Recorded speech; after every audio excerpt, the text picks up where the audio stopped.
Well, if you've been married long enough to your wonderful wife, you were bound to have picked up some resentments. I wish you didn't. I wish you were more of this. I wish you were less of that.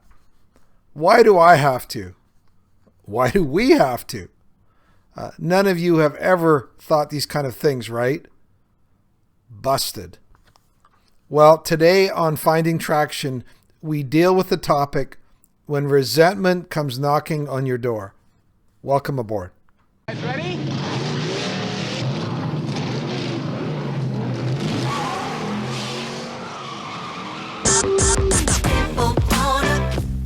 When it comes to porn, are you stuck, spinning out, or slipping backwards in your life? If so, then welcome to the Finding Traction podcast, a show dedicated to those who are looking to gain recovery momentum away from porn and toward the life and relationships they have always hoped for. Now, here's your host, Vern Tomke.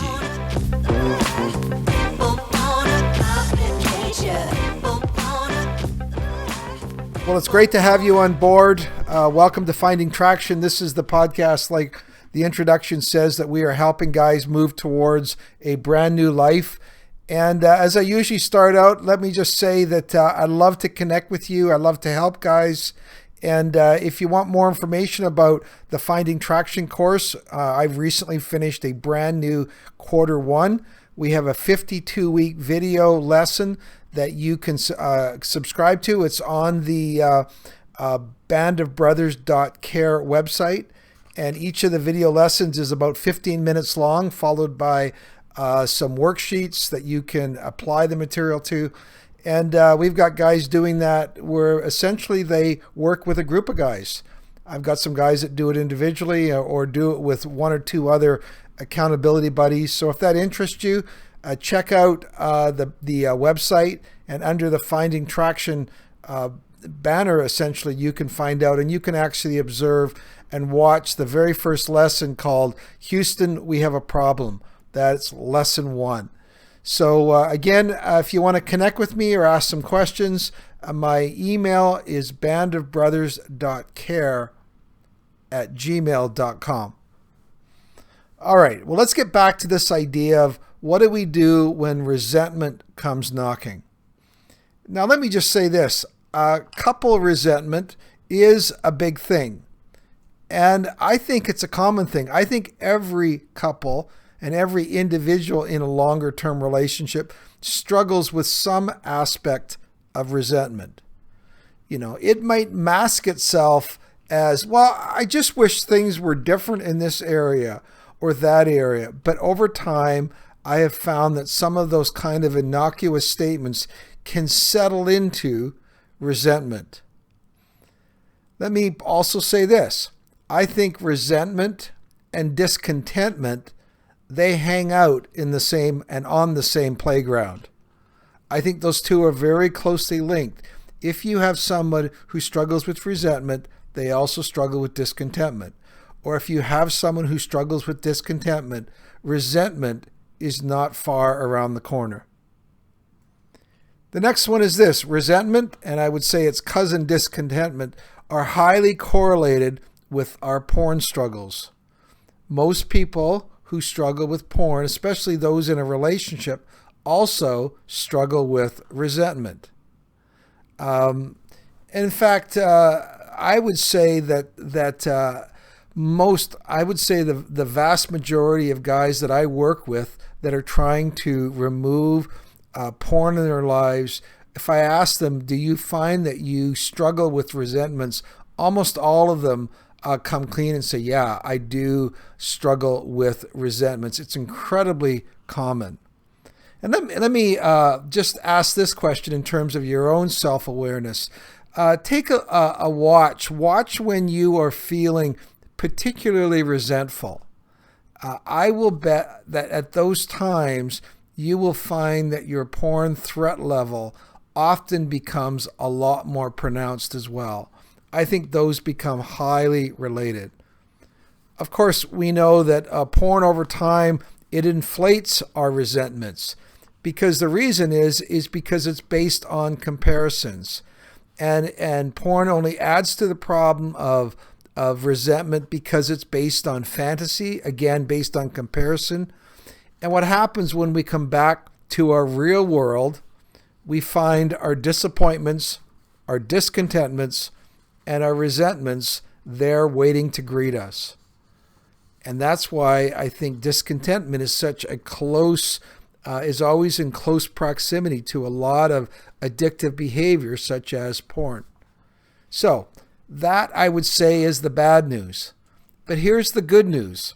The good news is as we deal with our resentments, it actually reduces the power of our pull towards porn. And that's a good thing. So what I'm telling you is if you focus and direct your energies to reducing your level of discontentment, your level of resentments, you will find that also helps you in terms of walking away from porn. So let's take a look. I'm going to give you just some practical steps that I think can help slay or kill the power of resentment which is over you. So here's the first step. You need to name your resentments. I'm a firm believer that you can't overcome what you don't define. I encourage people to write down everything they place their resentments on, every place they focus their resentments in.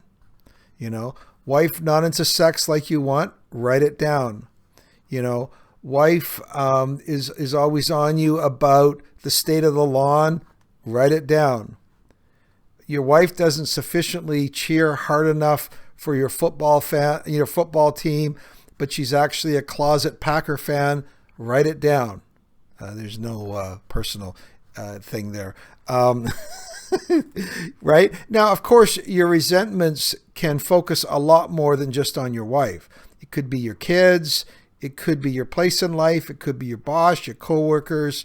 But today we're primarily focused on resentments that you carry in your relationship. So that's the first one, to name it, to not pretend it's not there. Oh, I'm generally a pretty happy person. No, where are the areas that you struggle with resentments, with discontentments? Okay, that's the first one, name it. Number two, you need to take the opening posture of surrendering it. You are not ultimately in control. There's things you can control, but you cannot control your partner. You need to surrender your partner. You need to surrender your desire to change your partner. You need to surrender your discontentments with your partner. And this is hard for guys because, and I would say whenever you find yourself wanting to lock on to something that you're resentful about in your partners. I mean, I have got guys that are like pit bulls, their jaws clamped down. No, she should not be doing this. This is wrong. She should change. And they end up locking on to certain things that they're resentful about. And it's very hard to surrender that aspect of their wife. Right? And so which is going to lead us to all sorts of other problems we're going to get to in a minute. But I think after we name it, the things that we are resentful about, we do need to take the opening posture of surrender. That is number two. Number three is we end up needing to practice acceptance. Now, what do I mean by this? Well, one of the principles that has been the most helpful to me in my marriage relationship and has helped many couples is something that me and my wife learned when we taught the John Gottman material. And it's the principle of making distinctions between solvable and perpetual problems.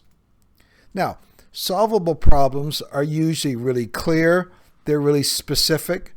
They're objective, and usually they're external to one or both of us, whereas perpetual problems are more personal, they're more general, and they're more subjective. They're based often on the fact that you are two very different people. So solvable problems could be who picks up the kids, how often do we visit the in-laws, what do we do for entertainment, what are we watching tonight, who does the budget. They're external, they're specific, they're objective, right? And simply the goal of a solvable problem is, of course, to solve it. It could take some brainstorming, you could try one solution. If that works, great. If not, try a different solution. So that's a solvable problem. But perpetual problems are a lot deeper, and they're based on the intrinsic differences between the two of you. One of you may be more when it comes to money or more spenders, and the other are more savers. One of you maybe is more adventuresome. One of you is more of a homebody. Extrovert. One of you may be extrovert, loves to get their energy from being around people. Somebody else is an introvert. One of you is social. One of you is private. One of you is neat and orderly. One of you is casual and artistic. One is a piler. One is a filer. All of these things are deep intrinsic differences between you. And the goal, and you need to recognize those as those are things that are perpetual problems. Dan Will, in his book, he has a book called After the Honeymoon. I think his last name is Will or Weil. This is a quote that I'd written down from years ago. When choosing a lifelong partner, you will inevitably be choosing a set of unsolvable problems that you will be grappling with in 10, 20, or 50 years. Oh my goodness. You will be choosing a set of unsolvable problems. And they go on. Here's the shocking truth. 70% of your differences are perpetual and are not going away anytime soon. Right? Of course, we know, no. We could solve this problem if the other person could and would change, right? That's the approach we take. And like the old Dr. Phil, how is that working for you? Right? Because we try to change, we're unwilling to surrender it, and instead of practicing acceptance, we do something different. See, here's the thing. When we actually are accepting the other person, paradoxically, what it does is it opens up the possibility of change because it reduces the pressure on your relationship. When your partner feels accepted, at the core, they are now free to change. Here's a great quote from our marriage course. The bottom line is this: before your partner will be open to changing the way they drive, eat, spend money, or make love, they need to feel you are understanding. If you or your partner feel judged, misunderstood, or rejected by the other, you will not be able to overcome the resentments in your marriage. Put it another way, it is incredibly difficult to accept advice from someone unless you feel that person understands and accepts you. Acceptance says, despite everything I know about you, warts and all, I choose you. Now, I guess at this point it would be important to add one clarification. There are boundaries to acceptance. It doesn't mean that you need to accept abuse or those sort of behaviors, even addictive behaviors, that progressively destroy the relationship. Like, obviously, we're dealing here with porn use. It's okay for your partner to stand up and say, not cool. That has to change. I don't accept that, right? So she might, there's a question of accepting your behavior versus accepting you as a person, but acceptance is crucial. When I work with guys and they're struggling with things that they want to see different in their relationship, I often ask you, are you willing to accept those things in your partner? Can you accept them? And they go, well, no, I want to change them. And I'm going, no, I'm asking you to accept them. Perhaps they will change later, But you can't start from that posture. You need to accept the fact that your partner is the way they are. You didn't marry a different person. That's the fantasy problem. That leads to problems as well, right? Whenever you start trying to change, then you get frustrated, then you get disappointed, then you get resentful. And all of a sudden, all of these fantasy, all of these porn sort of things start coming back into your life, and you start to reach for in your resentments. So let's do a bit of a review. Number one, couple resentment is a big thing. Every couple probably struggles at some point. If you've been together, you're out of your honeymoon period of time, couple resentment is a thing. Number two, resentment plays into our addictive impulses and needs to be dealt with. As we deal with our resentments, it helps move our recovery forward. And then I went into, and I've been talking about some specific ways that we can begin to deal with those resentments. I talked about naming it as opposed to denying it. Then taking the posture of surrendering, where we're getting out of the driver's seat around those behaviors of our partner. We're surrendering that. And then the last one I talked about is acceptance, as opposed to basing our relationship on the condition that the other person changes. That's a start. Let me give you one final step that I think for me has been crucial, which is really a part of sealing the deal, that I think really is a crucial and something, a choice and a pattern that we need to see embedded in our lives. And that is the pattern, the habit of gratitude. You see, instead of resentments, instead of discontentments, when I choose to practice gratitude, I am focusing on what I have and not on what I don't have. When I choose to practice gratitude, I am focusing on what I have and not what I wish I have. When I choose to practice gratitude, I am focusing on what I have, not on what somebody else has. All right? All of that, it changes my demeanor. It changes the demeanor of my relationship. As I become a person that practices surrender, as I accept my partner, as I begin to live in gratitude, all of a sudden I find that the level of discontentment in my relationship begins to go down. The things that bug me, I'm willing to let go of.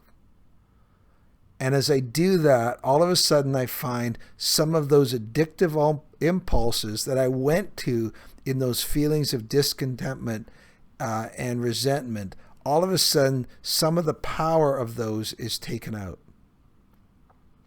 So, hopefully that gives you a few markers, a few tools to practice the next time resentment comes knocking on your door. We'll see you next time.